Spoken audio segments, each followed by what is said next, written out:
Good morning, people. It is Brian Alsruhe with NEVERsate.com, and welcome to today's video where we're actually going to be cooking a barbells and bushcraft bulking breakfast. Now, the entire reason why this video exists at all is because the other day on Instagram I posted what an average breakfast looks like for me, and a ton of people want to know how I cooked it, so that's why we are here. Now, I will admit this is a big breakfast, guys, but the reason why it is a big breakfast is because I only eat 1 to 2 meals a day, and then I just pretty much do protein shakes and supplements that you can find in the description box down below. Because for the past probably 5 or 6 years, I've really struggled hard with a disease called schistosomiasis, where it makes me throw up a ton. That's absolute worst. I was throwing up 30 to 50 times a day and dropped close to 70 pounds of body weight. That's why if you go back and look at some of my videos from just a couple years ago, my voice sounds completely different because it was just fried with bile and acid, and it was a horrible time. But fast forward a couple years of going through that, and these days I only throw up maybe 3 to 5 times every day. So I've gotten substantially better, and I've been able to put on more weight. And one of the reasons why is because of meals like this. Now, that's also why this video can be very helpful for a lot of you out there, because there are a lot of self-proclaimed hard gainers or people that just say they cannot gain weight. And guys, the truth of the matter is, the reason why everyone on the internet just tells you to eat more is because if you are not getting multiple meals that look very similar to this every single day, then you're not a hard gainer. You just need to eat more food. It's warm today. It's warmer. And before I get the inevitable questions, guys, I do not know how many calories this is. I do not know how many macros or anything like that. If you guys don't know anything about me, I have never and will never count my calories, count my macros, count my steps, or anything like that. I don't think it is productive for me personally, and I honestly don't think it's productive for like 99% of lifters out there, even though there are many experts who say there is absolutely no way you will ever see results without looking at these analytics all the time. However, for me personally, I think back to the best bodies in history, in my personal opinion, and I think back to like Arnold and Frank Zane and Franco and the pumping iron types of days. I think that is when bodybuilding peaked, especially compared to today.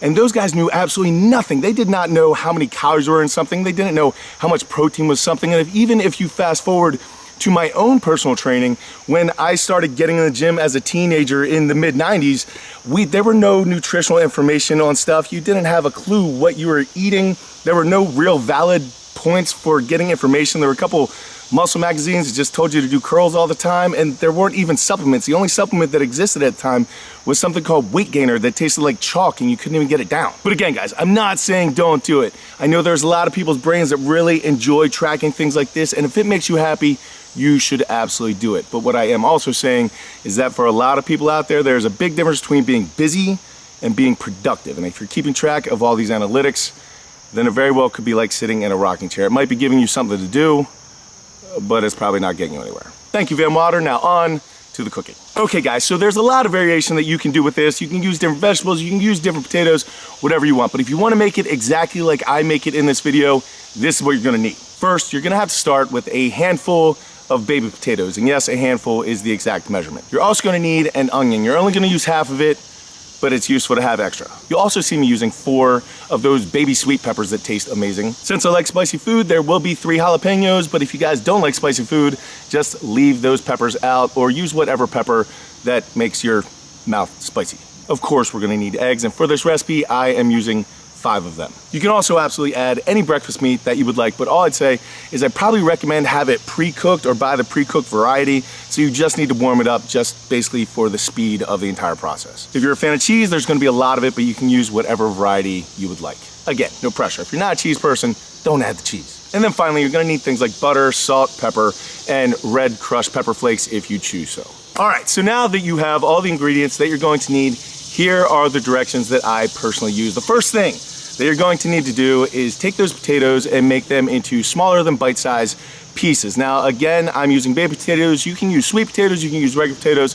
Doesn't matter, just cut them up into smaller than bite-sized pieces and add them into a bowl with some salt, some pepper, and some cheese if desired. Now, this bowl does need to be big enough to hold the entire concoction at the end, so just keep that in mind. So make it a decent sized bowl. But once you do have all those ingredients inside there, then throw it in the microwave for 4 minutes to cook. Now, I know there are a lot of people out there who can actually cook, so if you want to use a different method, absolutely. This is just the simple dumb brine method, The microwaving the potatoes just softens them up so they're not crunchy inside there, and you can get multiple different levels of melty cheese, right? I throw it on at the beginning because, to be honest with you guys, when I am cooking, I'm just a whirlwind of running around like an idiot, and I will forget or I won't remember to add it. But you probably get better results if you added it a little bit later so it wasn't so burnt on there. But again, it all depends on how much you care.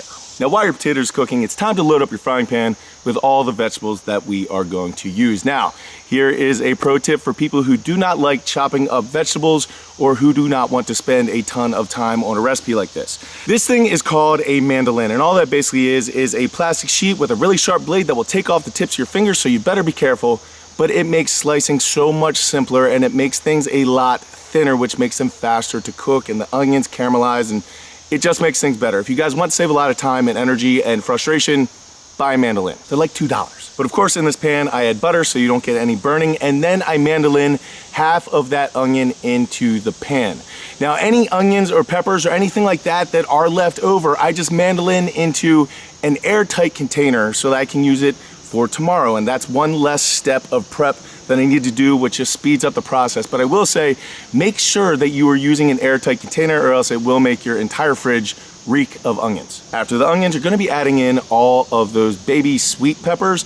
Now again, if you do not like peppers and you want to use some sort of different vegetable or mushrooms or anything like that, please feel free to do whatever you want. It is your world. Also at this time, I'm going to be adding in 2 homegrown jalapenos, but again, if you guys don't like spice, don't put spice in the, it's not necessary. It's not necessary at all. Once all that is in the pan, go ahead and throw it on the stove on high. Now, guys, it's going to take you a little bit longer to get through this prep than it does me because I've done it so many times, but I am going to be honest with you guys. A pro tip that I use is I actually throw the pan on a hot burner, add the butter, and then I just mandolin the vegetables directly into it. It saves me a ton of time, but again, if you're not used to doing the prep, then you might end up burning stuff. I wouldn't recommend it. Now, of course, for the recording of this video, I did not do what I just said. I actually prepared it separately and then added it to the hot burner, and what you're seeing here is the results of all of this material cooking down for approximately 4 minutes. Now, after that, everything's kind of softening up and getting close to done. So at this point, I would add in my breakfast meat. This day for me, it was ham, but again, you can add whatever you want. But again, I would like you to have it pre-cooked so that it just takes about a minute or 2 extra of cooking. And then you're gonna add that entire concoction and just dump it right on top of those potatoes that you now got out of the microwave. Now at this point, me personally, I am adding more cheese because that is adding calories, fat, as well as deliciousness. But if you guys don't want to use cheese or you're lactose intolerant, then please leave it out. It's not a big deal. Not gonna be as good though. I also forgot to mention that when I add that breakfast meat, I cut the heat just about in half to like a medium type of heat because I know we're gonna be frying up eggs here in just a couple minutes, and if it's too hot of a pan, then I tend to burn them. Now, while that cheese is melting over top of the entire concoction, I add butter to the pan because it's time to get to the eggs. Now, you can do these absolutely any way you want. I personally find it easier to get through eggs when they are running, so I'm just gonna do mine over easy. And I am doing 5 eggs, however, I cannot flip 5 eggs in a pan at a time, so that is why you guys are seeing 3. Now, to my eggs, I do like to add a little bit of salt and pepper as well as red pepper flakes, but that is all up to taste to you guys. If you guys do end up doing more than 3 eggs like me and you have to do 5, then just load the eggs to the concoction, throw some more cheese on top of it if you want to, and then get back to frying the rest of your eggs. Now, once you guys have added all the layers of eggs and cheese that your little heart desires, then you're pretty much good to go. Now, I personally like to mandolin another jalapeno on top of this entire thing, and I may add some sriracha hot sauce, some sriracha mayo or something like that, but you do whatever you want at this point. Now, also with this meal, I might have a small amount of fruit, and I will drink the better part of a half gallon of milk. Now, that is not because I'm on some stupid GOMAD diet or anything like that. It's just simply because I absolutely love milk, and it is one of the things that I hold down really, really well, so I get a lot of my nutrients from that. Also, I will be taking 4 fish oil capsules at that time. I take a ton of fish oil. So yeah, that is actually the complete normal breakfast that I eat almost always. After that, it's protein shakes and supplements while doing manual labor and lifting and whatever else I get into, and then hopefully another big dinner at night before bed. Anyway, guys, that is what I have for today. I thank you so much for your attention. I hope this answers a lot of those questions that came over on Instagram. And if you guys do have trouble gaining weight, hopefully this is a good example of what a bulking meal would look like for you, or at least it's one that looks like for me. So there you guys go. There is a barbells and bushcraft bulking breakfast for you. I thank you guys so much for absolutely every single thing that you guys do to help support the channel, whether it be checking out supplements in the description box below or going to NEVERsate.com and picking up a program or give me an email. Let me know what's going on with you guys. I appreciate the views, the subscriptions, shares, all of it.